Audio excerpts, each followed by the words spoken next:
திருப்பலி முன்னுரை. இனியவர்களே, இன்று ஆண்டின் பொதுக்காலம் 17ஆம் ஞாயிறு. இறைவேண்டலை நமக்கு கற்பிக்கின்றது இஞ்ஞாயிறு. சோதம் கொமோரா நகர்களுக்காக மன்றாடும் ஆபிரகாமும் இரவெல்லாம் விழித்திருந்து மன்றாடும் இயேசுவும் நமக்கு மாதிரிகளாக தரப்படுகிறார்கள். இறைவேண்டல் இறைவனுக்கும் நமக்கும் உள்ள உறவை ஆழப்படுத்துவதோடு அந்த உறவை மற்றவரோடு பகிர்ந்து கொள்ள தூண்டுகிறது. இயேசு கற்றுக் கொடுக்கும் இறைவேண்டல், எப்பொழுதும் இறைவனிடம் வேண்டுங்கள் என்று தூய பவுல் அழைப்பது போல இறைவேண்டலில் நம் வாழ்வை ஊன்ற அந்த ஆற்றலினால் நம் வாழ்வை இனிமையாக வாழ இத்திருப்பலியில் மன்றாடுவோம். இன்றைய இந்த திருப்பலியானது அந்தோணி அம்மாள், சுசைரத்தினம், குழந்தை தர சவரிமுத்து இவர்களின் ஆன்மா இறைவனிலை பார இப்பலியானது ஒப்பு கொடுக்கப்படுகிறது. இன்ஃபன்ட் ராஜா ஜெனோபா டேசிகா இவரது குடும்பத்தின் பெயரால் நன்றி பலியாக ஒப்பு கொடுக்கப்படுகிறது. யாக்கோப் அன்பிய குடும்பங்கள் இணைந்து ஒப்பு கொடுக்கும் திருப்பலி இறைவன் செய்து வரும் எல்லா நன்மைகளுக்கு நன்றியாகவும் தொடர்ந்து இறைவனுடைய அருளையும் ஆசிரையும் வேண்டி இப்பகுதியில் வாழும் எல்லா குடும்பங்களுக்கும் அமைதி சமாதானம் கிடைக்க வேண்டி ஜெபிக்கிறார்கள். இந்த கருத்துக்களுக்காக இப்பலியில் நாம் அனைவரும் இணைந்து ஜெபிப்போம். அன்புமிக்க சகோதர சகோதரிகளே, நம் திருமுழுக்கு நினைவாக நம் மீது தெளிக்கப்படும் தமது படைப்பாகிய இத்தண்ணீரை புனிதப்படுத்தி அருளுமாறு நம் கடவுளாகிய ஆண்டவரை கெஞ்சி மன்றாடுவோமாக. அவரே நமக்கு உதவியளித்து நாம் பெற்றுக்கொண்ட தூய ஆவிக்கு உண்மை உள்ளவர்களாய் நிலைத்திருக்க அருள் புரிவாராக. என்றென்றுமுள்ள எல்லாம் வல்ல இறைவா, வாழ்வின் ஊற்றும் தூய்மையின் தொடக்கமான தண்ணீரின் வழியாக மக்கள் புனிதமடைந்து நிலை வாழ்வின் கொடையை பெற வேண்டும் என்று திருவுளமானீர். இத்தண்ணீரை புனிதப்படுத்தி அருள உம்மை வேண்டுகிறோம்.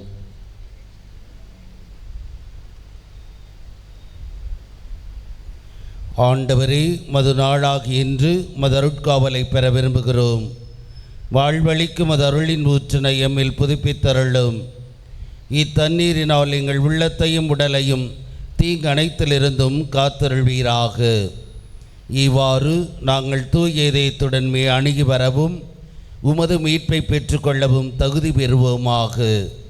எங்கள் ஆண்டவராகிய கிறிஸ்து வழியாக மெய்மன்றாடுகிறோம். எல்லாம் வல்ல இறைவா, தண்ணீர் வளம்பெற அதில் உப்பிட வேண்டும் என்று இறைவாக்கினர் எலிசா வழியாக கற்பித்தீர். உமது படைப்பு பொருளாகிய இந்த உப்பை பரிவிரக்கத்துடன் புனிதப்படுத்தியருள உம்மை தாழ்மையுடன் வேண்டுகிறோம். ஆண்டவரே, உப்பு கலந்த இத்தண்ணீர் தெளிக்கப்படும் இடமெல்லாம் தீயோனின் தாக்குதல் அனைத்தும் தோல்வியுறச் செய்வீராக. உம் தூயாவியார் உடனிருந்து எங்களை இடையராது காத்தருள்வாராக. எங்கள் ஆண்டவராகிய கிறிஸ்து வழியாக உம்மை மன்றாடுகிறோம்.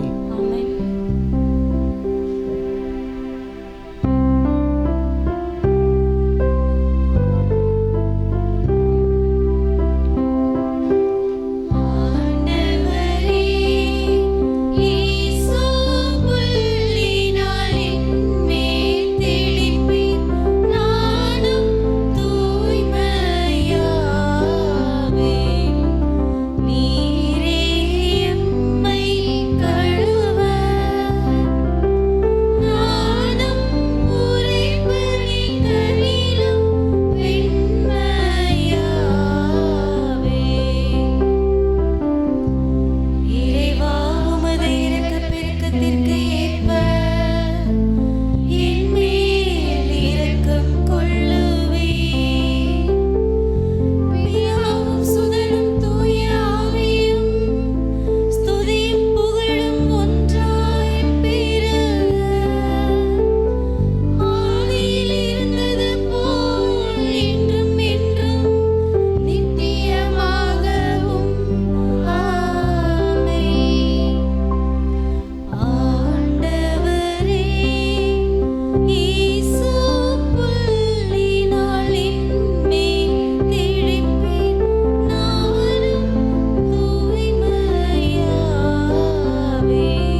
வல்ல இறைவன் நம் பாவங்களிலிருந்து நம்மை தூய்மைப்படுத்துவாராக. இந்த நற்கருணை கொண்டாட்டத்தின் வழியாக அவர் தம்முடைய ஆட்சியின் விருந்தில் பங்கு கொள்ள நம்மை தகுதியடையச் செய்தருள்வாராக.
உம்மை எதிர்நோக்கி இருப்போரை பாதுகாப்பவரான இறைவாம், உம்மாலன்றி ஆற்றல் வாய்ந்ததும் புனிதமானது எதுவுமில்லை. எங்கள் மீது உமது இரக்கத்தை மென்மேலும் பொழிவதால் உம்மை எங்கள் தலைவராகவும் வழிகாட்டியாகவும் ஏற்றுக்கொண்டு நிலையானவற்றை நாங்கள் இப்போதே பற்றி கொள்ள நிலையற்ற இன்றைய நன்மைகளை பயன்படுத்தச் செய்வீராக.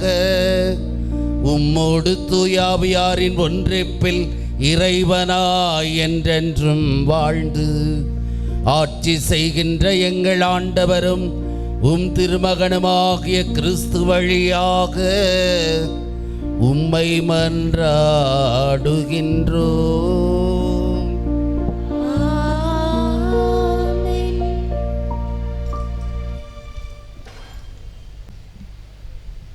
முதல் வாசக முன்னுரை. சோதோம் நகரின் பாவச் செயலை முன்னிட்டு யாவே இறைவன் அதை அழிக்க முனைந்தபோது அதன் அழிவு குறித்து ஆபிரகாமுக்கு வெளிப்படுத்தப்படுகின்றார் இறைவன். ஆண்டவரின் திருமுன் நிற்கின்ற ஆபிரகாம் அந்நகருக்காகவும் அந்நகரின் நீதிமான்களுக்காகவும் இறைவனின் இரக்கத்தை மன்றாடுகின்றார். 50 பேர், 45 பேர், 40 பேர், 30 பேர், 20 பேர், 10 பேர் என வேண்டும் ஆபிரகாமின் இந்த மன்றாட்டு அவருக்கும் இறைவனுக்கும் இருந்த நெருக்கத்தை நமக்கு காட்டுகின்றது. முதல் வாசகம். என் தலைவரே, நான் இன்னும் பேச வேண்டும், சினமடைய வேண்டாம். தொடக்க நூலிலிருந்து வாசகம். அதிகாரம் 18, இறை வார்த்தைகள் 20 முதல் 32 வரை. அந்நாள்களில் ஆண்டவர் ஆபிரகாமை நோக்கி, சோதோம் கொமராவுக்கு எதிராக பெரும் கண்டன குரல் எழும்பியுள்ளது. அவற்றின் பாவம் மிகவும் கொடியது. என்னை வந்தடைந்த கண்டன குரலின்படி அவர்கள் நடந்து கொண்டார்களா இல்லையா என்று அறிந்து கொள்ள நான் இன்று இறங்கிச் சென்று பார்ப்பேன் என்றார். அப்பொழுது அந்த மனிதர்கள் அவ்விடத்தை விட்டு சோதோமை நோக்கி சென்றார்கள். ஆபிரகாமோ ஆண்டவர் திருமுன் நின்று கொண்டிருந்தார். ஆபிரகாம் அவரை அணுகி கூறியதாவது, தீயவரோடு நீதிமான்களையும் சேர்த்து அழித்து விடுவீரோ? ஒருவேளை நகரில் 50 நீதிமான்களாவது இருக்கலாம். அப்படியானால் அதில் இருக்கிற 50 நீதிமான்களை முன்னிட்டாவது அவ்விடத்தை காப்பாற்றாமல் அழிப்பீரோ? தீயவனோடு நீதிமானையும் அழிப்பது உமக்கு ஏற்றதன்று. நீதிமானையும் தீயவனையும் சமமாக நடத்துவது உமக்கு உகந்ததன்று. அனைத்துலகிற்கும் நீதி வழங்குபவர் நீதியுடன் தீர்ப்பு வழங்க வேண்டாமோ என்றார். அதற்கு ஆண்டவர், நான் சோதோம் நகரில் 50 நீதிமான்கள் இருப்பதாக கண்டால் அவர்களின் பொருட்டு முழுவதையும் காப்பாற்றுவேன் என்றார். அப்பொழுது ஆபிரகாம் மறுமொழியாக, தூசியும் சாம்பலுமான நான் என் தலைவரோடு பேச துணிந்து விட்டேன். ஒருவேளை அந்த 50 நீதிமான்களில் 5 பேர் குறைவாயிருக்கலாம். 5 பேர் குறைவதை முன்னிட்டு நகர் முழுவதையும் அழிப்பீரோ என்றார். அதற்கு அவர், நான் 45 பேரை அங்கே கண்டால் அழிக்க மாட்டேன் என்றார். மீண்டும் அவர் உரையாடலை தொடர்ந்து, ஒருவேளை அங்கே 40 பேர் மட்டும் காணப்பட்டால் என்ன செய்வீர் என்று கேட்க, ஆண்டவர், 40 நீதிமான்களின் பொருட்டு அதனை அழிக்க மாட்டேன் என்றார். அப்பொழுது ஆபிரகாம், என் தலைவரே, நான் இன்னும் பேச வேண்டும், சினமடைய வேண்டாம். ஒருவேளை அங்கே 30 பேரே காணப்பட்டால் என அவரும், 30 பேர் அங்கு காணப்பட்டால் அழிக்க மாட்டேன் என்று பதிலளித்தார். அவர், என் தலைவரே, உம்மோடு அடியேன் பேச துணிந்து விட்டேன். ஒருவேளை அங்கு 20 பேரே காணப்பட்டால் என அதற்கு அவர், 20 பேரை முன்னிட்டு நான் அழிக்க மாட்டேன் என்றார். அதற்கு அவர், என் தலைவரே, சினமடைய வேண்டாம், இன்னும் ஒரே ஒரு தடவை மட்டும் என்னை பேசவிடும். ஒருவேளை அங்கு 10 பேர் மட்டும் காணப்பட்டால் என அவர், அந்த 10 பேரை முன்னிட்டு அழிக்க மாட்டேன் என்றார். ஆண்டவர் வழங்கும் அருள்வாக்கு.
மறந்து நீயாக மலர்ந்தேன், என்னை இழந்து முழுதாக பிறந்தேன்.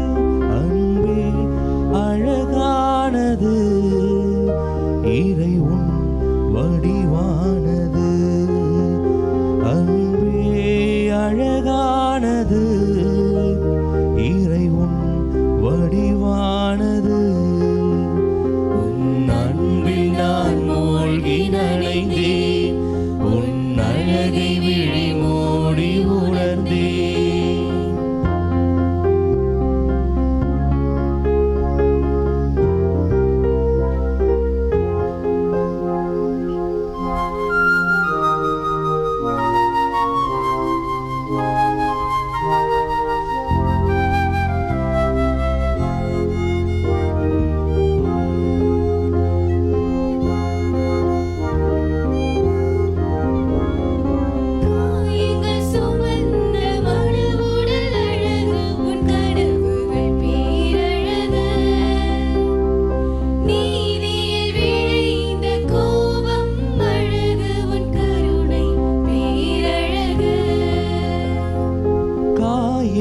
சுமந்த மனுவுடல் அழகு, உன் கனவுகள் பேரழகு. நீதியில் விளைந்த கோபம் அழகு, உன் கருணை பேரழகு.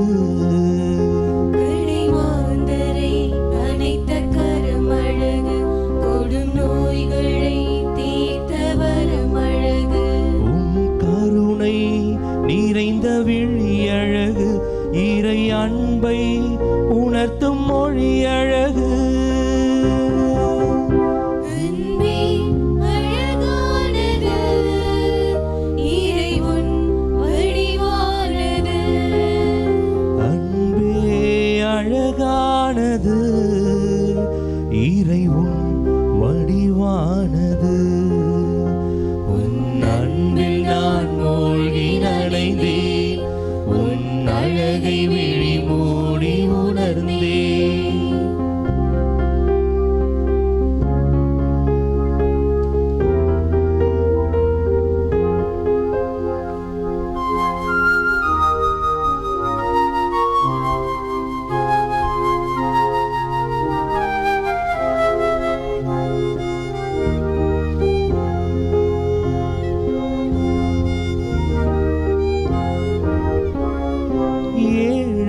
காணிக்கை பெரிதென மொழிந்த பார்வையின் பொருளழகு.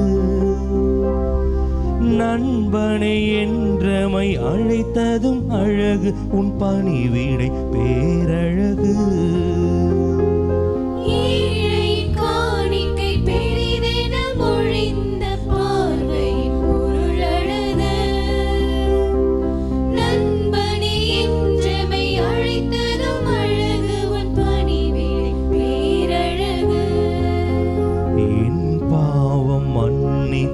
பரிவழகு, என் பாரம் சுமந்தவும் தோழழகு.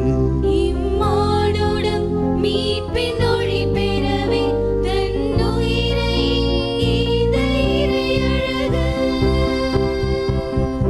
அன்பே அழகானது, இறை உன் வடிவானது.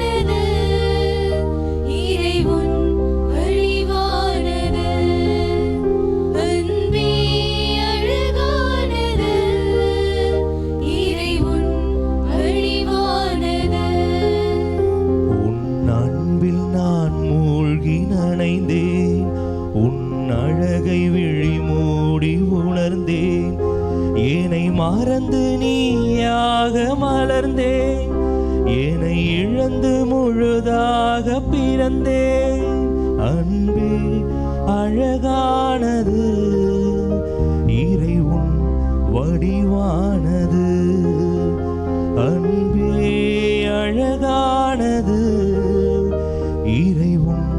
வடிவானது. உம் அன்பில் நான் மூழ்கி நனைந்தேன், உன் அழகை விழி மூடி உணர்ந்தேன்.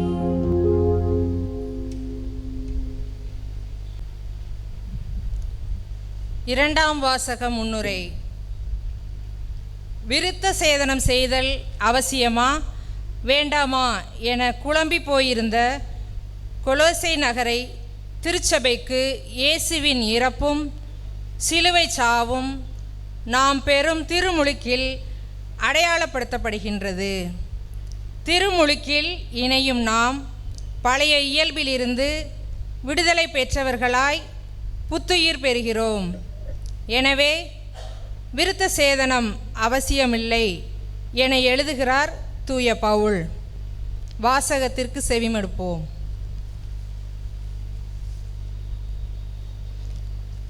இரண்டாம் வாசகம். கடவுள் உங்களை அவரோடு உயிர் பெறச் செய்தார். திருத்தூதர் பவுல் கொலோசையருக்கு எழுதிய திருமுகத்திலிருந்து வாசகம். அதிகாரம் 2, இறை வசனங்கள் 12 முதல் 14 முடிய. சகோதர சகோதரிகளே, நீங்கள் திருமுழுக்கு பெற்றபோது கிறிஸ்துவோடு அடக்கம் செய்யப்பட்டீர்கள். சாவிலிருந்து அவரை உயிர்த்தெழச் செய்த கடவுளின் ஆற்றல் மீது கொண்டுள்ள நம்பிக்கையால் அவரோடு நீங்களும் உயிர் பெற்று எழுந்துள்ளீர்கள். உடலில் விருத்த சேதனம் செய்து கொள்ளாதவர்களாயும் குற்றங்கள் செய்பவர்களாயும் வாழ்ந்தால் நீங்கள் இறந்தவர்களாய் இருந்தீர்கள். கடவுள் உங்களை அவரோடு உயிர் பெறச் செய்தார். நம் குற்றங்கள் அனைத்தையும் மன்னித்தருளினார். நமக்கு எதிரான ஒப்பந்த விதிகள் பல கொண்ட கடன் பத்திரத்தை அவர் அழித்துவிட்டார். அதை சிலுவையில் வைத்து ஆணியடித்து அறவே ஒழித்து விட்டார். ஆண்டவர் வழங்கும் அருள்வாக்கு.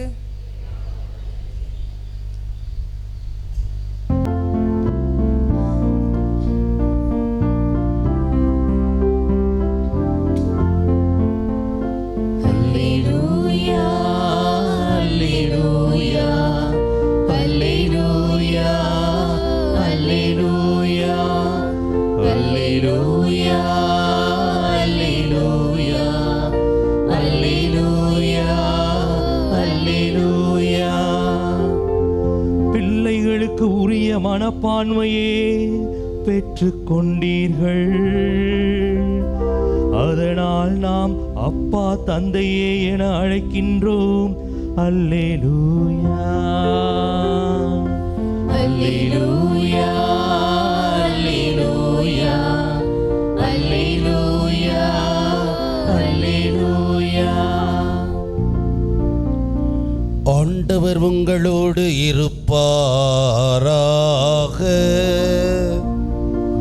ஆன்மாவோடும் இருப்பாராக.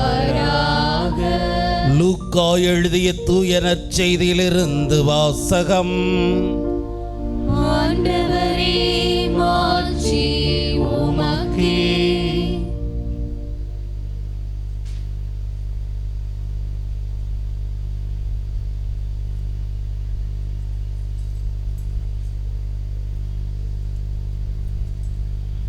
லூக்கா எழுதிய நற்செய்தி அதிகாரம் 11 வாக்கியங்கள் 1-13 வரை.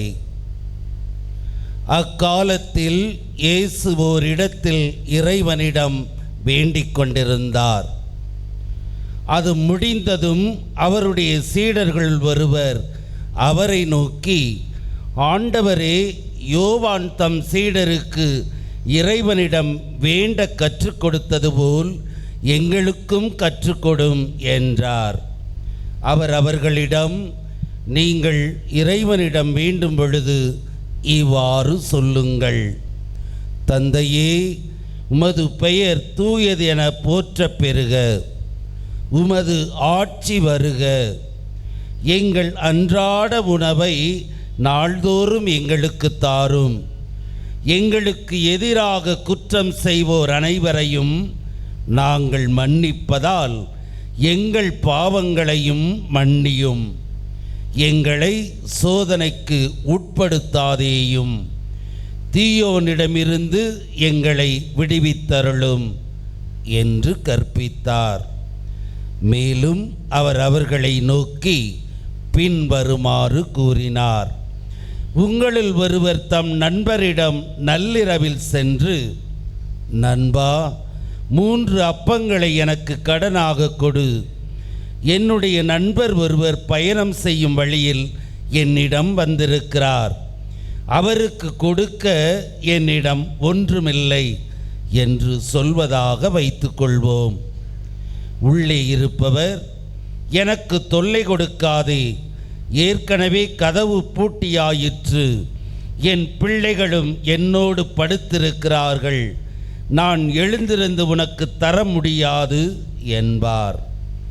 எனினும் அவர் விடா பிடியாய் கதவை தட்டிக்கொண்டே இருந்ததால் அவர் தம் நண்பர் என்பதற்காக எழுந்து கொடுக்காவிட்டாலும் அவரது தொல்லையின் பொருட்டாவது எழுந்து அவருக்கு தேவையானதை கொடுப்பார் என நான் உங்களுக்கு சொல்லுகிறேன்.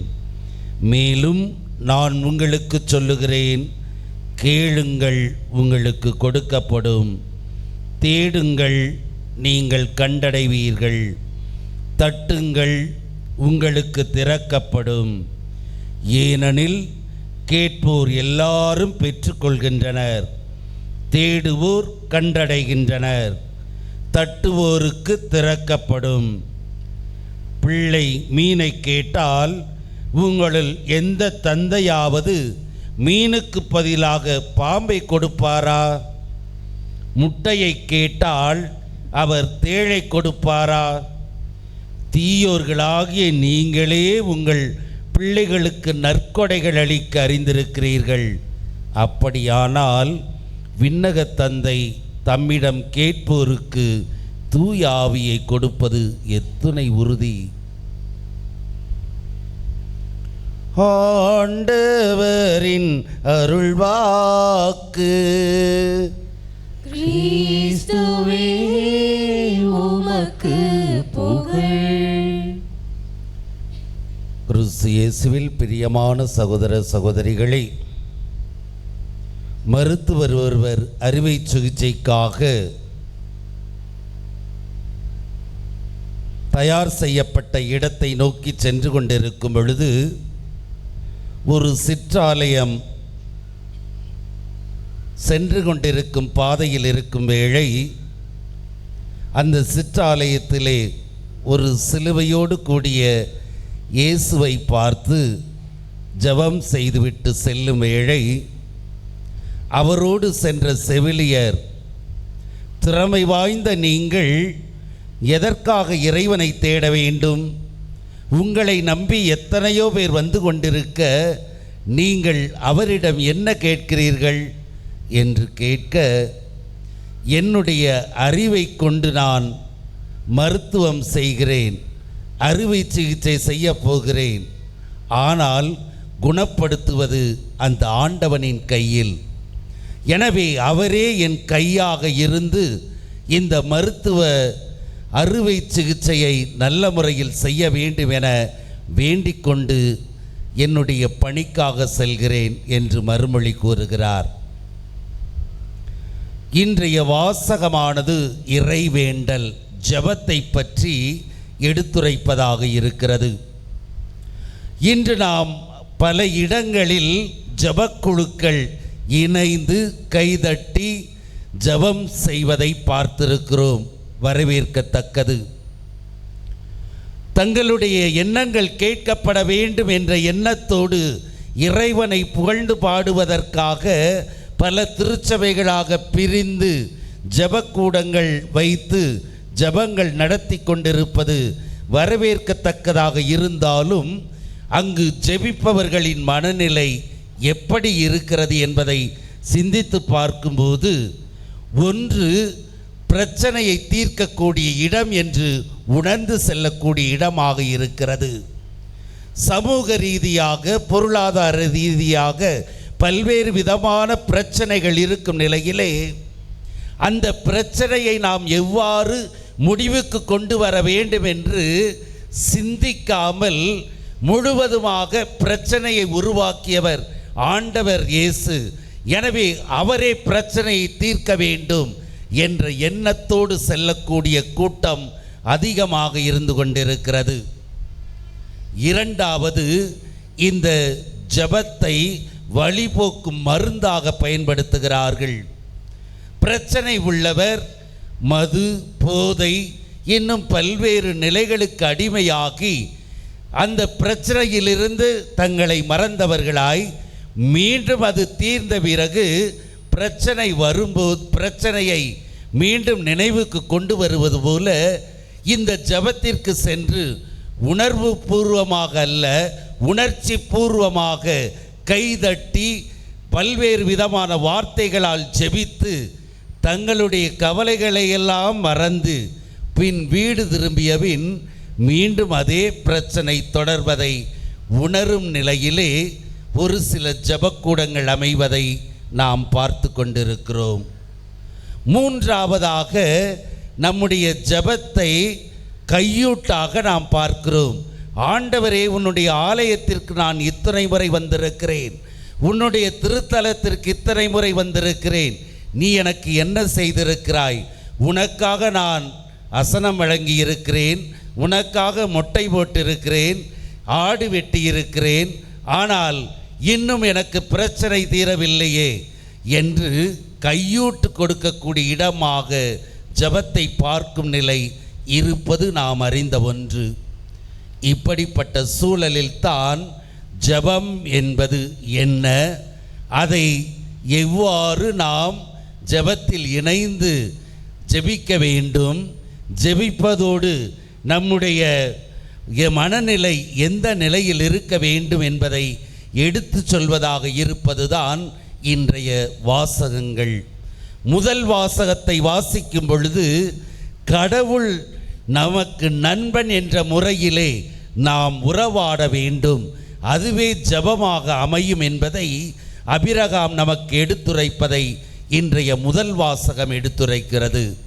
சோதோம் நகர் மக்கள் இறைவனுக்கு எதிராக பல்வேறு விதமான வாழ்க்கையை வாழ்ந்து கொண்டிருக்கும் நிலையில் அழிக்க வேண்டும் என்ற எண்ணத்தோடு இருக்கும் நிலையில்தான் ஆண்டவர் கருணை உள்ளவர், இரக்கம் உள்ளவர், அன்புள்ளவர் என்ற அந்த உணர்வோடு நண்பனிடம் பேசுவதைப் போல அபிரகாம் இறைவனிடம் பேசுவது முதல் வாசகமாக கொடுக்கப்படுகிறது. இந்த ஜெபத்திலே அவர் தனக்காக ஜெபிக்கவில்லை, மாறாக சோதோம் கொமோரா மக்களுக்காக ஜெபிப்பதை பார்க்கிறோம். ஆக ஜெபத்தில் நமது கருத்துக்கள் முதலிடம் பெறாமல் அடுத்தவர்களை பற்றியும் நினைக்க வேண்டும் என்ற கருத்து எடுத்துரைக்கப்படும் நிலையிலே இந்த ஜெபத்திலே அவர் நண்பனோடு உரையாடுவதைப் போல 50 பேர் நேர்மையாளர்களாயிருந்தால், 40 பேர் நேர்மையாளர்களாயிருந்தால், 30 பேர், 20 பேர், 10 பேர் என்று பேரம் பேசி நேர்மையாளர்களை காக்க வேண்டும் என்ற நோக்கத்தோடு ஜெபிக்கக்கூடிய கேட்கக்கூடிய ஜெபமாக முதல் வாசகம் அமைந்திருக்கிறது. எனவே ஜெபிக்கும் பொழுது இறைவன் இரக்கமுள்ளவர், அன்புள்ளவர், அவர் கருணை உள்ளம் படைத்தவர் என்ற உணர்வோடு நண்பருக்குரிய பாணியோடு நம்முடைய கருத்துக்களை எடுத்துரைப்பவர்களாகவும் நமது கருத்துக்களை காட்டிலும் அடுத்தவருடைய பரிந்துரையை ஆண்டவரிடம் ஒப்படைக்கும் மக்களாக இருப்பதே உண்மையான ஜெபமாக இருக்க முடியும் என்பது முதல் வாசகம் நமக்கு தரக்கூடிய செய்தியாக இருக்கிறது. மூன்றாவது வாசகத்திலும் பார்க்கிறோம், ஆண்டவர் அழகாக உவமையின் வழியாக சொல்கிறார். அதிலும் பார்க்கிறோம், அவன் தனக்காக நண்பனிடம் போய் கேட்கவில்லை, மாறாக தன்னை பார்க்க ஒருவர் வந்திருக்கிறார், அவருக்கு உணவு வேண்டும் என்று பிறருக்காக மன்றாடும் நிலை. அடுத்த வீட்டுக்காரன் கோபப்படக்கூடியவனாயிருக்கிறான், இன்னும் அவனுடைய மனநிலை அந்த வேளையில் எப்படி இருக்கும் என்பது தெரியவில்லை. இருந்தாலும் நண்பன் என்ற ஒரே காரணத்திற்காக அவரை தட்டி, கதவை தட்டி உணவு கேட்கிறான். எனக்கல்ல, என்னிடம் வந்திருப்பவருக்கு என்று சொல்லும் நிலையிலே பல்வேறு விதமான தடைகள் வருகின்றன. நான் தூங்கிவிட்டேன், பிள்ளைகள் என்னோடு படுக்கையில் இருக்கின்றன, எழுந்து வர முடியாது என்று சொல்லக்கூடிய நிலையில் அவர் மீண்டும் விடாப்பிடியாக தட்டக்கூடிய நிலை நற்செய்தியிலே காட்டப்பட்டு, இறைவன் இரக்கம் உள்ளவர், கோபப்படுபவர் அல்ல, தண்டனை கொடுப்பவர் அல்ல. அந்த கருணை உள்ள தேவனிடம் விடாப்பிடியாக நாம் நம்முடைய கருத்துக்களை எடுத்துரைக்கும் போது அவர் அந்த நண்பனை போல கதவை திறந்து கொடுக்கக்கூடிய தேவனாக இருப்பார். அதற்கு கொடுக்கக்கூடியவரின் விருப்பமும் இருக்க வேண்டும் என்ற செய்தியானது 3வது வாசகத்திலே கொடுக்கப்படுகிறது. ஆக ஜெபத்தின் மனநிலை எவ்வாறு இருக்க வேண்டும் என்பதை முதல் வாசகமும் 3ஆம் வாசகம் எடுத்துரைக்கும் நிலையிலே, நான் உண்மையாகவே இறைவனிடம் ஜெபித்து கொண்டிருக்கிறேன், ஆனால் என்னுடைய ஜெபங்கள் கேட்கப்படவில்லை என்று அங்கலாய்க்கக்கூடிய ஒவ்வொருவரும் நாம் 2 விதமான கருத்துக்களை புரிந்து கொள்ள வேண்டும். ஒன்று, நமது வாழ்க்கை முறை எவ்வாறு இருக்கிறது என்பதை சிந்தித்து பார்க்க வேண்டும். இறைவனிடம் நாம் நம்முடைய கோரிக்கைகளை வைக்கும் வேளையில் கிடைக்காமல் இருப்பதற்கு என்னவாக இருக்கும் என்பதை சிந்தித்து பார்க்க நமது வாழ்க்கை முறையை நாம் சிந்தித்து பார்க்க வேண்டும். ஒரு பிச்சைக்காரர் ஒருவர் பணக்காரர் வீட்டிற்கு பசியோடு உணவு வாங்க செல்கிறார். பணக்காரரும் பெருந்தன்மையோடு அன்று செய்யப்பட்ட சிறந்த விருந்தை எடுத்துக்கொண்டு அந்த பிச்சைக்காரருக்கு கொடுப்பதற்காக பாத்திரத்தில் இடுவதற்காக வருகிறார். பாத்திரத்தை பார்த்தால் அங்கு தூசிகளும் அழுக்குகளும் நிறைந்திருக்கின்றன. அப்பொழுது இந்த பணக்காரர், இந்த அறுசுவை மிக்க விருந்தை நான் தயார் செய்திருக்கும் நிலையில் உன்னிடம் கொடுக்க வேண்டும் என்று விரும்புகிறேன், ஆனால் அதில் உள்ள குப்பைகள் இவைகளை நாசப்படுத்தி விடாதா என்று கேட்கும் நிலை நாமும் இறைவனிடம் கேட்கும் பொழுது நம்முடைய உள்ளத்தில் அவர் நாம் கேட்பதை அருளப்பட வேண்டும் என்றால் நமது வாழ்வு முறை தூயதாக, இறைவனுக்கு உகந்ததாக, இறைவன் விரும்பும் வகையில் நம்முடைய இதயம் இருக்க வேண்டும் என்பதை நமக்கு சுட்டி காட்டுவதாக இருக்கிறது. எனவே ஜெபம் கேட்கப்படவில்லை என்று அங்கலாய்க்கும் நாம், எனது உள்ளம் எப்படிப்பட்ட நிலையில் இருக்கிறது, அவரிடம் கேட்பதற்கு முன் அவர் தரக்கூடிய இடம், இதயமானது எந்த நிலையில் இருக்கிறது என்பதை சிந்தித்து பார்த்து தூய்மையாக்கக்கூடிய பொறுப்பு நாம் ஒவ்வொருவரிடம் இருக்க வேண்டும் என்பது முதல் கருத்து சொல்லக்கூடிய கருத்தாக இருக்கிறது. இரண்டாவது, கொடுப்பதற்கு கடவுளின் விருப்பம் வேண்டும். ஒரு ரயில் பயணத்திலே பயணம் செய்து கொண்டிருக்கும் வேளையில் ஒரு தாயும் குழந்தையும் சென்று கொண்டிருக்கும் நிலையிலே அங்கே உள்ள அபாய சங்கிலியை பார்த்து இந்த குழந்தை கேட்கிறது, எதற்காக அந்த சங்கிலி போடப்பட்டிருக்கிறது என்று.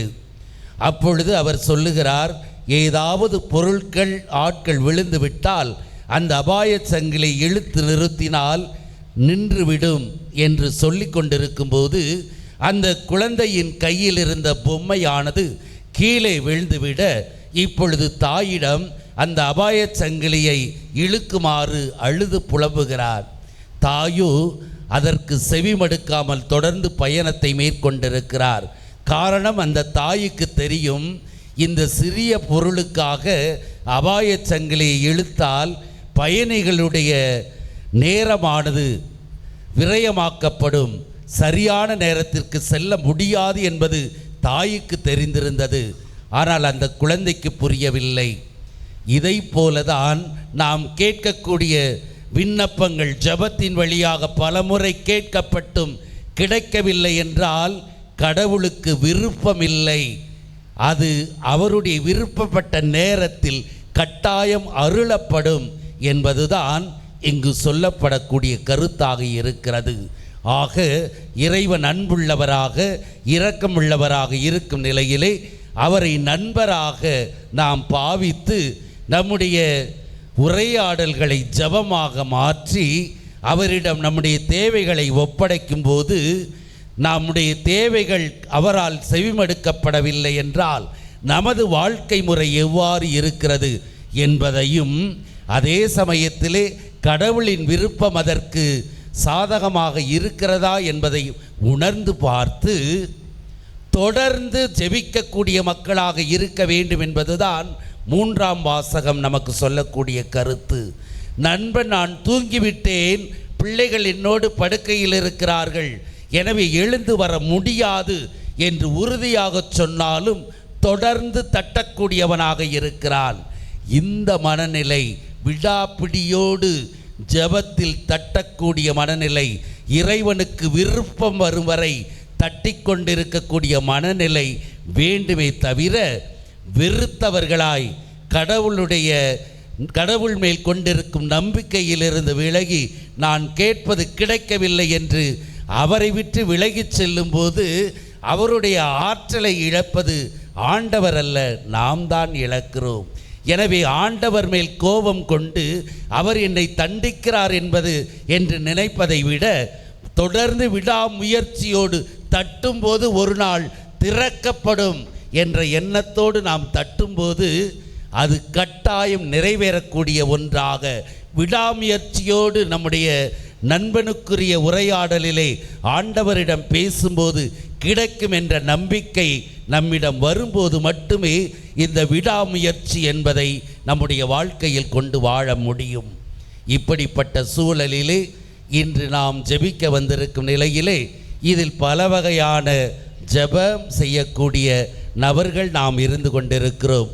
ஒன்று, ஈடுபாடற்ற நபர்கள். ஏதோ திருப்பலிக்கு செல்ல வேண்டும், கடன் திருப்பலி என்று சொல்லுகிறார்கள், எனவே நாமும் செல்வோம் என்ற எண்ணத்தோடு வரக்கூடிய நபர்களும் இங்கு இருக்கிறார்கள். இவர்கள் ஈடுபாடு அற்றவர்கள். இறைவனுடைய விசுவாசத்திலே, இறைவனோடு உரையாடுதலிலே ஈடுபாடு இல்லாதவர்கள், கடமைக்காக வரக்கூடியவர்கள். இவர்கள் ஆற்றலை பெறுவதில்லை, இறைவனுடைய ஆற்றலை பெற வேண்டும், அருளை பெற வேண்டும் என்ற தாகம் இல்லாதவர்கள், கடனுக்காக வரக்கூடியவர்கள். இப்படிப்பட்ட ஒரு குழுவினர் இன்று நம் மத்தியில் இருந்து கொண்டிருக்கிறோம். இரண்டாவது குழுவினர் அறிவுஜீவிகள். இவர்கள் கொடுக்கப்படும் வாசகங்களும் சரி, கொடுக்கப்படும் மறையுறையும் சரி, அல்லது சொல்லப்படும் திருப்பலி ஜெபங்களும் சரி, எப்படி கொடுக்கப்பட்டிருக்கின்றன, எந்த வார்த்தையில் கொடுக்கப்பட்டிருக்கின்றன என்று அறிவுபூர்வமாக சிந்திக்கக்கூடிய ஒரு குழுவினரும் நம் மத்தியில் இருந்து கொண்டிருக்கிறார்கள். மூன்றாவது நபர்கள்தான் உணர்ச்சி பூர்வமாக அல்ல, உணர்வு பூர்வமாக. இறைவன் இரக்கமுள்ளவர், அன்புள்ளவர், என்னை கைவிடாதவர், எனக்காக காத்திருப்பவர், நான் கேட்பதை கொடுப்பவர் என்று உணர்வு பூர்வமாக இறைவனை நெருங்கி, அபிரகாமை போல, இந்த 3வது வாசகத்தில் வரும் நண்பனை போல இறைவனோடு உறவாடக்கூடியவர்கள் வெகு சிலராக நம் மத்தியில் இருந்து கொண்டிருக்கிறார்கள். இந்த 3 வகை ஜெபக்குழுவினரில் நாம் யாரைப் போல இருந்து கொண்டிருக்கிறோம்? ஈடுபாட்டற்ற குழுவினரைப் போலவா, அறிவுஜீவிகள் போலவா, அல்லது உண்மையிலேயே உணர்வு பூர்வமாக விசுவாசத்தோடு, உணர்ச்சி பூர்வமாக அல்ல, உணர்வு பூர்வமாக.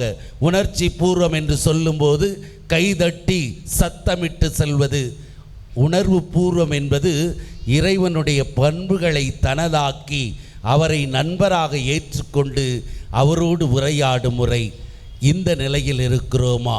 சிந்தித்து பார்த்து 3வது வகை நபர்களாக மாறவும், அதேபோல இறைவன் கொடுக்கும் வரை காத்திருக்கக்கூடிய நபர்களாகவும், அதற்கு ஏதுவான இடமாக என்னுடைய இதயம் இருக்கிறதா என்பதை சிந்தித்து பார்த்து அழுக்கு நிறைந்தவைகளை அகற்றி தூய்மை உள்ள இடமாகவும் மாற்றி இறைவனுடைய அருளை ஜபத்தின் வழியாக பெரும் மக்களாக, ஜப மக்களாக வாழ இறைவனுடைய அருள் வேண்டி இத்திருப்பலியிலே ஜெபிப்போம். எழுந்து நின்று விசுவாசத்தை அறிக்கையிடுவோம்.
இயேசுவை உறுதியாய் நம்புகிறேன். லாத்துவின் ஆட்சியில் பாடுபட்டார், சிலுவையில் இறந்து அடக்கப்பட்டார், மூன்றாம் நாளில் உயிர் தெழுந்தார், இறப்பின் மீதே வெற்றி கொண்டார். விண்ணகம் வாழும் தந்தையிடம் அரியணை கொண்டு இருக்கின்றார். உலகம் முடியும் காலத்திலே நடுவராய் திரும்பவும் வந்திடுவார். தூய ஆவியாரை நம்புகிறேன், பாரினில் அவர் துணை வேண்டுகிறேன். பாவ மன்னிப்பில் தூய்மை பெற்று பரிகார வாழ்வில் நிலைத்திடுவேன். திரு அவை உரைப்பதை நம்புகிறேன், புனிதர்கள் உறவை நம்புகிறேன். உடலின் உயிர்ப்பை நிலை வாழ்வை உறுதியுடனே நம்புகிறேன். ஆமென். ஆமென். அன்புக்குரியவர்களே, நமது எண்ணங்கள், ஏக்கங்கள், எதிர்பார்ப்புகள் அனைத்தையும் நம்பிக்கையோடு இறைப்பதத்திலே இப்பொழுது மன்றாட்டாக சமர்ப்பிப்போம். எம் திருத்தந்தை ஆயர்கள், குருக்கள், துறவியர், அர்ப்பண வாழ்வில் இருக்கும் அனைவரும் தங்களின் செபத்தில் நிலைத்திருக்கவும், தங்களின் செபத்திற்கேற்ற வாழ்வை ஆவியிலும் உண்மையிலும் அமைத்து கொள்ளவும் இறைவா உம்மை மன்றாடுகிறோம். ஆண்டவரே, எங்கள் மன்றாட்டை கேட்டருளும். ஜெபம் என்பது எங்கள் வாழ்வில் இருந்து எங்களை அந்நியப்படுத்தும் ஒன்றாக இல்லாமல் எங்கள் வாழ்க்கை கடமைகளையும் பணிகளையுமே ஜெபத்தின் அர்ப்பணிப்போடு செய்ய வரமருள இறைவா உம்மை மன்றாடுகிறோம். ஆண்டவரே, எங்கள் மன்றாட்டை கேட்டருளும். இறை ஆட்சியையும் அது சார்ந்த நீதியையும் நாங்கள் முதற் பொருளாக நாடி தேடவும், ஒருவர் மற்றவரை மன்னித்து அந்த மன்னிப்பின் வழியாக உம் திருமகனின் அரசிற்கு சான்று பகரவும் இறைவா உம்மை மன்றாடுகிறோம். ஆண்டவரே, எங்கள் மன்றாட்டை கேட்டருளும். வெறும் வார்த்தைகளால் அலங்கரிக்கப்படும் ஜபங்களையும் ஆரவாரத்தினால் எழுப்பும் ஜபங்களையும் விடுத்து எங்கள் ஆன்மாவின் உள்ளறையில் உம்மை நாங்கள் கண்டுகொள்ளவும், அந்த அனுபவத்தோடு எங்கள் வாழ்வை அர்ப்பணத்தோடு வாழவும் இறைவா உம்மை மன்றாடுகிறோம். ஆண்டவரே, எங்கள் மன்றாட்டை கேட்டருளும். நம் ஒவ்வொருவரின் தனிப்பட்ட தேவைகளுக்காக மௌனமாக ஜெபிப்போம்.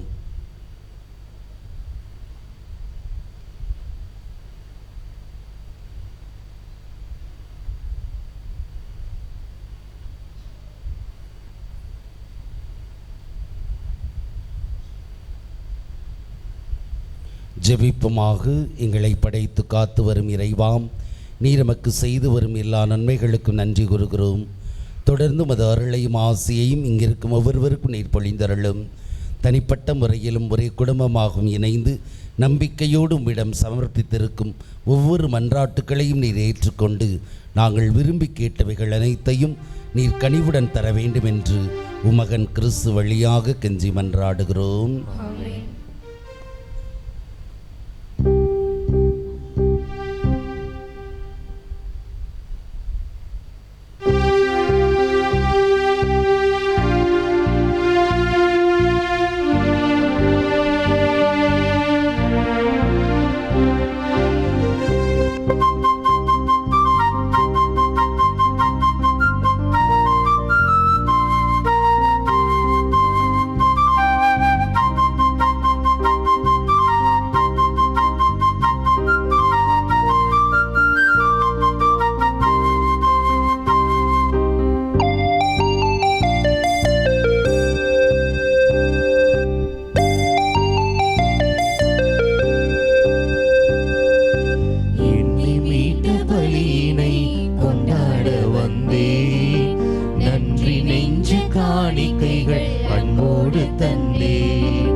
சகோதர சகோதரிகளே, என்னுடையதும் உங்களுடையதுமான இப்பலி எல்லாம் அல்ல தந்தையாக இறைவனுக்கு ஏற்றதாகும்படி ஜெபியுங்கள். ஆண்டவர் தமது பெயரின் புகழ்ச்சிக்காகவும் மாட்சிக்காகவும் நமது நன்மைக்காகவும் புனித திரு அவையின் அனைத்து நலன்களுக்காகவும் நமது கையேந்தை பலியை ஏற்றுக்கொள்வாராக. ஆண்டவரே, நீர்தாமே வாரி வழங்கிய கொடைகளிலிருந்து நீங்கள் கொண்டு வரும் இக்காணிக்கைகளை ஏற்றருளும். அதனால் மது அருளின் ஆற்றலால் செயல்படும் இப்புனிதமிக்க மறை நிகழ்வுகள் இவ்வுலகில் எங்கள் வாழ்வை புனிதப்படுத்தி நிலையான பேரின்பத்திற்கு இட்டுச் செல்வனவாக எங்கள் ஆண்டவராகிய கிறிஸ்து வழியாக உம்மை மன்றாடுகின்றோம்.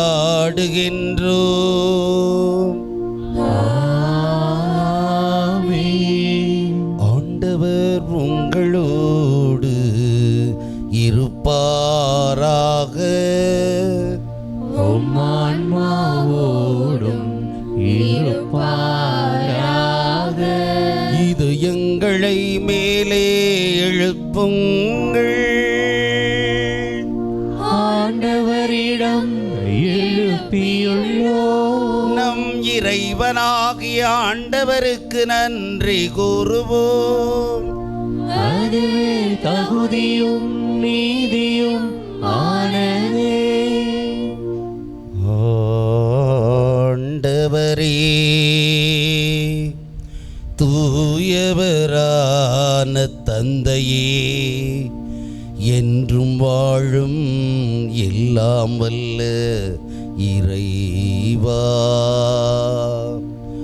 உம்மன்பார்ந்த மகன் இயேசு கிறிஸ்து வழியாக எந்நாளும் எவ்விடத்திலும் நாங்கள் உமக்கு நன்றி செலுத்துவது மெய்யாகவே தகுதியும் நீதியும் ஆகும்.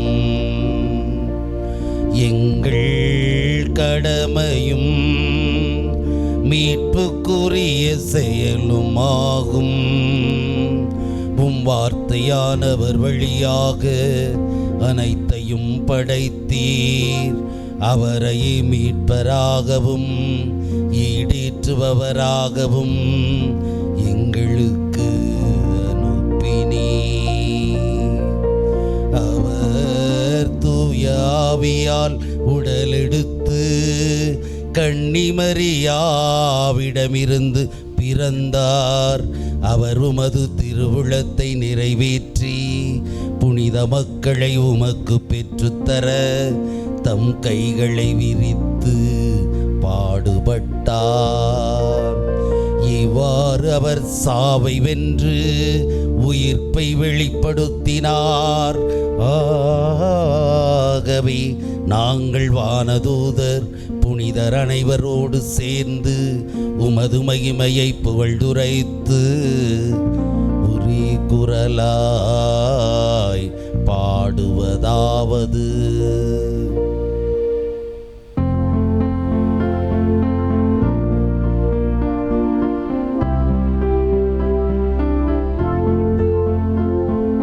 தூயவர் தூயவர் தூயவர் வான்படைகளின் கடவுளாம் ஆண்டவர். விண்ணகமும் மண்ணகமும் உமது மாட்சியால் நிறைந்துள்ளன. உன்னதங்களிலே ஓசன்னா, உன்னதங்களிலே ஓசன்னா, உன்னதங்களிலே ஓசன்னா, உன்னதங்களிலே ஓசன்னா. ஆண்டவர் பெயரால் வருகிறவர் ஆசி பெற்றவர். உன்னதங்களிலே ஓசன்னா, உன்னதங்களிலே ஓசன்னா, உன்னதங்களிலே ஓசன்னா, உன்னதங்களிலே ஓசன்னா.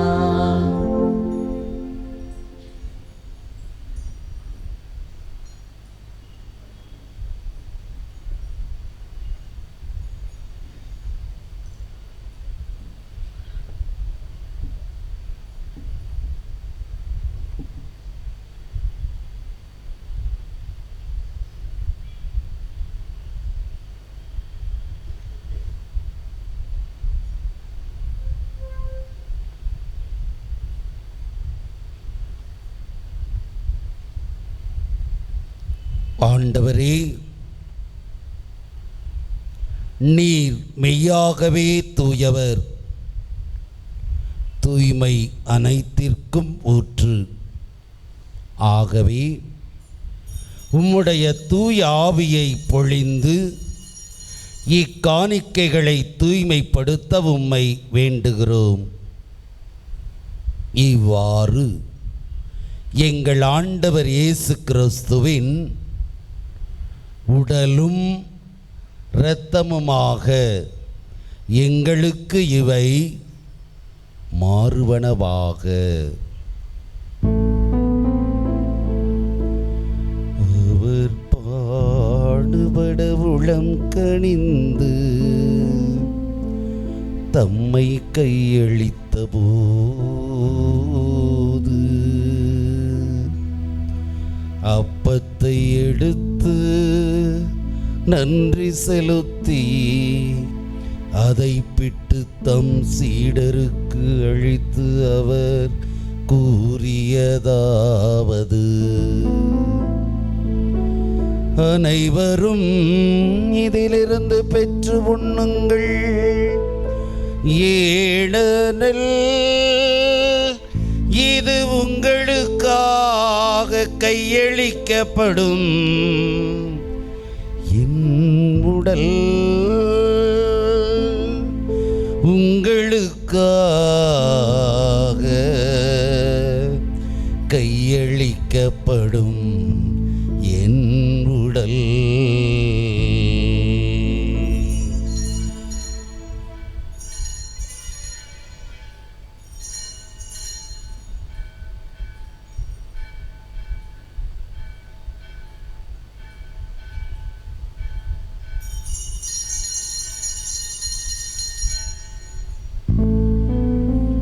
அவ்வண்ணமே இரவு விருந்தை அருந்திய பின் கிண்ணத்தையும் எடுத்து மீண்டும் உமக்கு நன்றி கூறி தம் சீடருக்கு அளித்து அவர் கூறியதாவது: அனைவரும் இதிலிருந்து பெற்று பருகுங்கள்.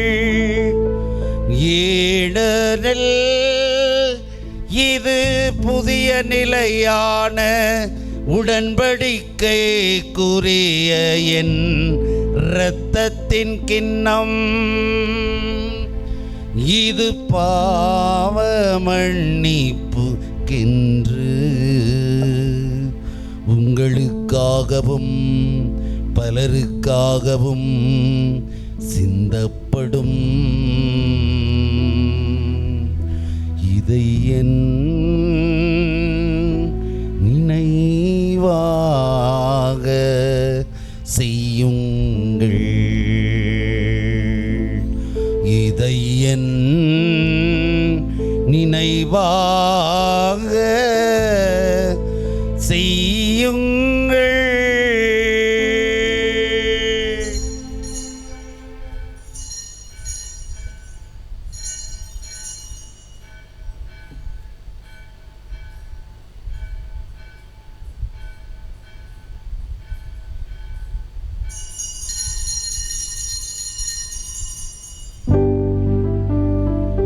நம்பிக்கையின் மறைபொருள். ஆண்டவரே,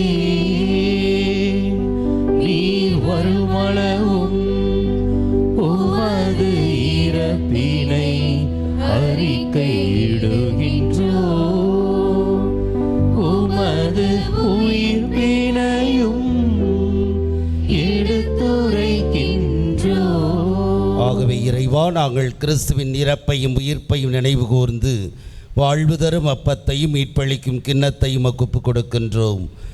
திருமுனின்று மக்கு ஊழியம் புரிய தகுந்தவர்கள் என எங்களை ஏற்றுக்கொண்டீர். எனவே மக்கு நன்றி செலுத்துகிறோம்.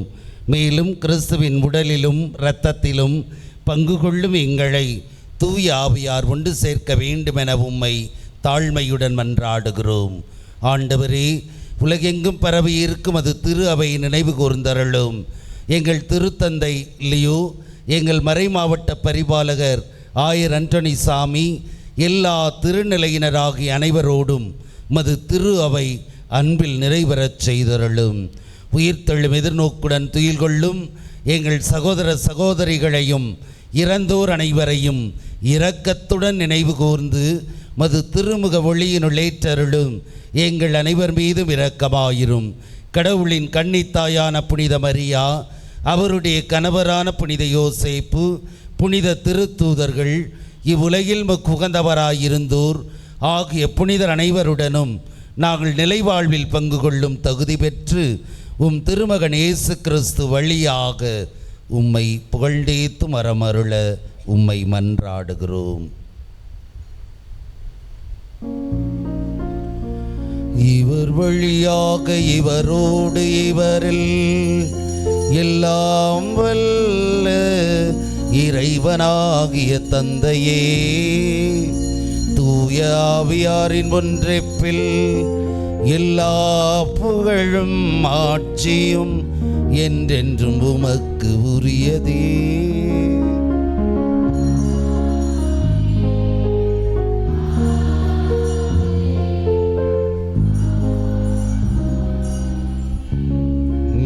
ஆண்டவரின் கட்டளையால் கற்பிக்கப்பட்டு இறைவடிப்பினையால் பயிற்சி பெற்ற நாம் துணிந்து பாடுவோம். விண்ணுலகில் இருக்கிற எங்கள் தந்தையே, உமது பெயர் தூயரென போற்றப் பெறுக. உமது ஆட்சி வருக. உமது திருவுளம் விண்ணுலகில் நிறைவேறுவது போல மண்ணுலகிலும் நிறைவேறுக. எங்கள் அன்றாட உணவை இன்று எங்களுக்கு தாரும். எங்களுக்கு எதிராக குற்றம் செய்வோரை நாங்கள் மன்னிப்பது போல எங்கள் குற்றங்களை மன்னியும். எங்களை சோதனையில் விழவிடாதேயும், தீமையிலிருந்து எங்களை விடுவித்தருளும். ஆண்டவரே, தீமை அனைத்திலும் இருந்து எங்களை விடுவித்து எங்கள் வாழ்நாளில் அமைதியை கனிவுடன் அருள உம்மை மன்றாடுகின்றோம். உமது இரக்கத்தின் உதவியால் நாங்கள் பாவத்திலிருந்து எப்போதும் விடுதலை பெற்று யாதொரு கலக்கமுமின்றி நலமாயிருப்போமாக. நாங்கள் எதிர்நோக்கி இருக்கும் பேரின்பத்துக்காகவும் எம் மீட்பராகிய இயேசு கிறிஸ்துவின் வருகைக்காகவும் காத்திருக்கின்றோம். ஏனெனில் ஆட்சியும் வல்லமையும் மாட்சியும் என்றென்றும் உமதே. ஆண்டவராகிய இயேசு கிறிஸ்துவே, அமைதியை உங்களுக்கு விட்டுச் செல்கிறேன், என் அமைதியை உங்களுக்கு அளிக்கிறேன் என்றும் திருத்தூதர்களுக்கு மொழிந்தீரே.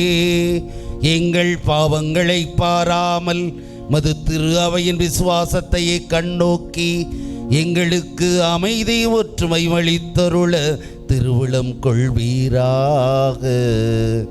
என்றென்றும் வாழ்ந்து ஆட்சி செய்கின்றவர் நீரே. ஆமென்.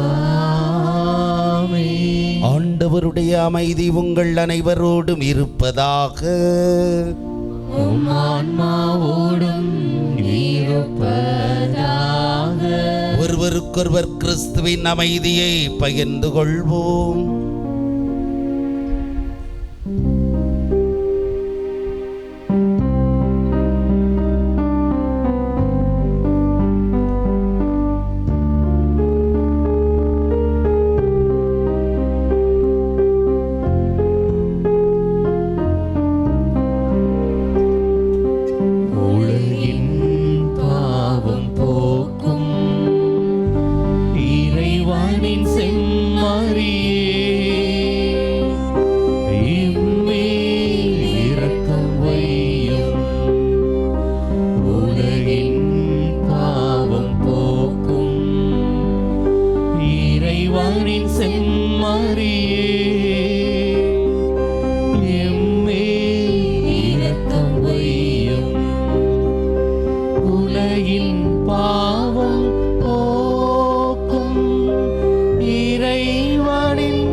ஆண்டவராகிய இயேசு கிறிஸ்துவே, நான் கொள்ளும் திருவுடலும் இரத்தமும் என்னை நீதி தீர்ப்புக்கும் தண்டனைக்கு உள்ளாக்காமல் பரிவிரக்கத்தால் என் உள்ளத்திற்கும் உடலுக்கும் பாதுகாப்பளித்திடும் அருமருந்தாக அருள் புரியும்.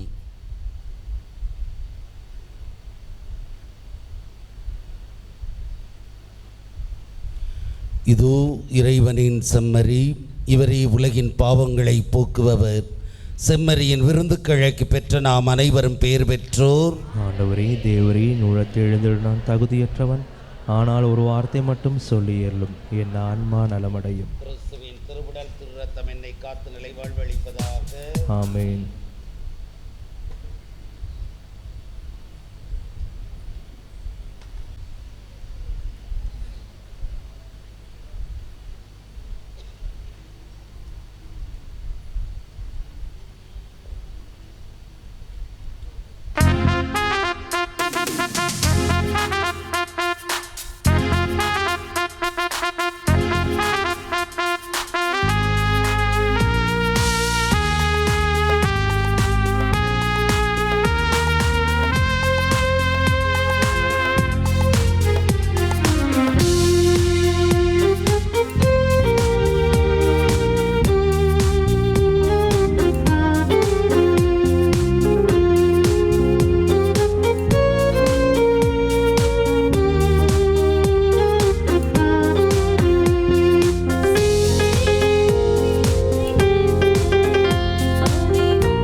அவர் நினைவாக நாம் உண்டிடுவோம், அவர் வழியில் நாம் வாழ்ந்திடுவோம். செம்மறியின் விருந்திது, அதை உண்டிடவே சென்றிடுவோம்.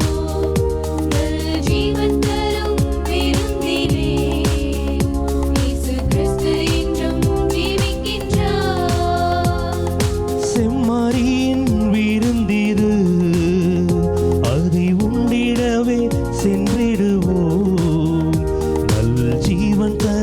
விருந்திலே இயேசு கிறிஸ்து என்றும் ஜீவிக்கின்றார்.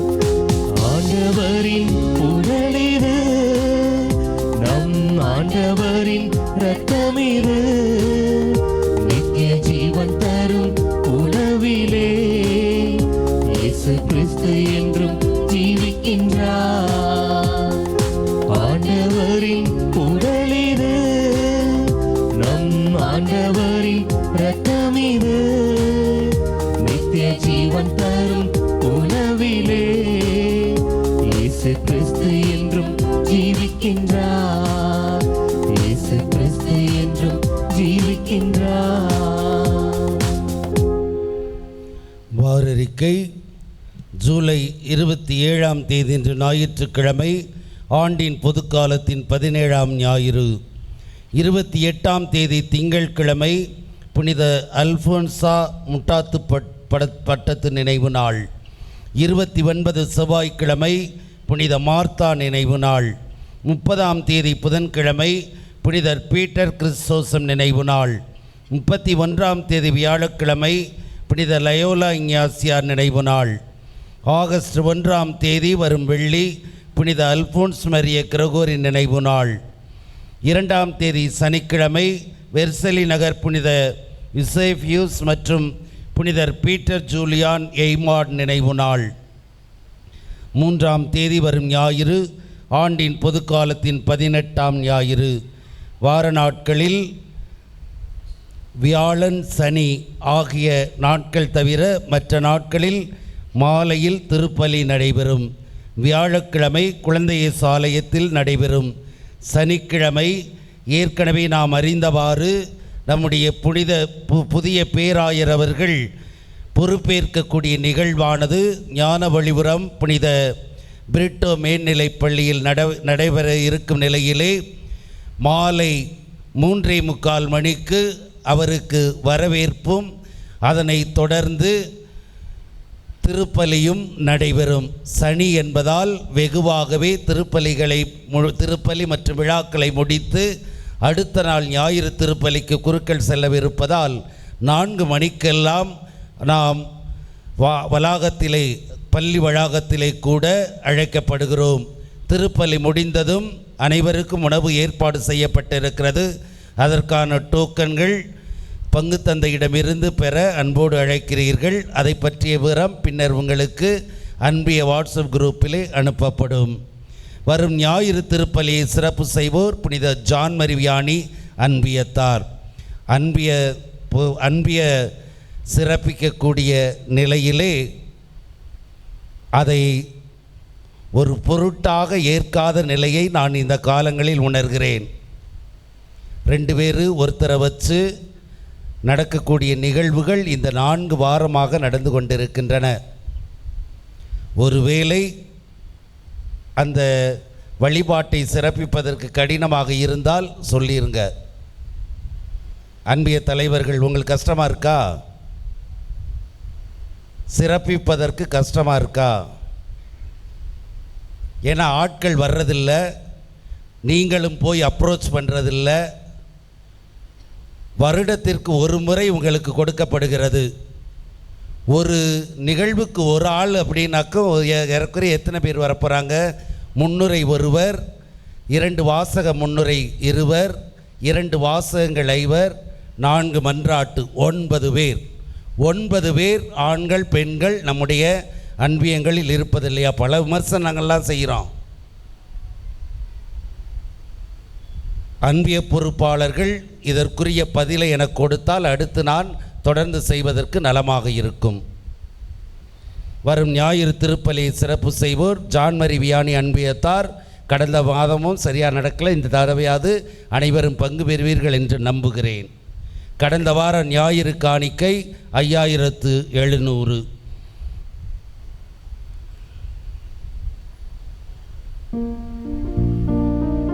ஜெபிப்போமாக. ஆண்டவரேவும் திருமகனுடைய பாடுகளின் நிலையான நினைவாகிய இத்திருவுணவை உட்கொண்ட நாங்கள் உம்மை வேண்டுகின்றோம். இவ்வாறு சொல்லற்கரிய அன்பினால் அவரே எங்களுக்கு அளித்த இக்கொடை எங்கள் மீட்புக்கு பயன்பட அருள்வீராக. என்றென்று வாழ்ந்து ஆட்சி செய்கின்ற அவர் வழியாக உம்மை மன்றாடுகின்றோம். ஆண்டவர் உங்களோடு இருப்பாராக.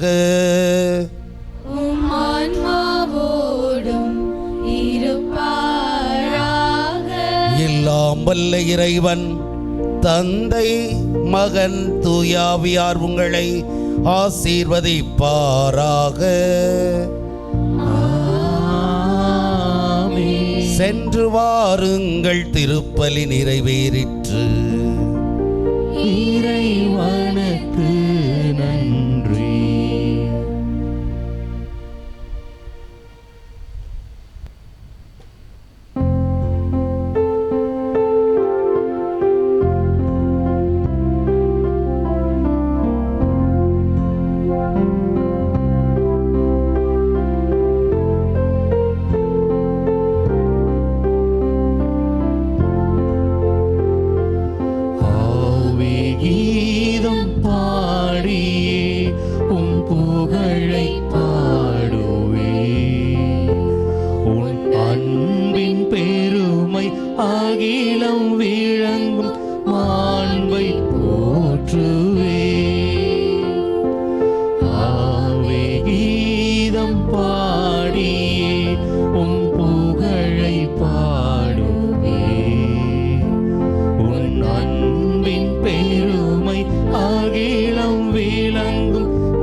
ராஜ்யம் வருக. புனித அன்னை மரியாளி எங்களுக்காக வேண்டிக் கொள்ளும். புனித சூசையப்பரி எங்களுக்காக வேண்டிக் கொள்ளும். புனித அந்தோணியாரே எங்களுக்காக வேண்டிக் கொள்ளும்.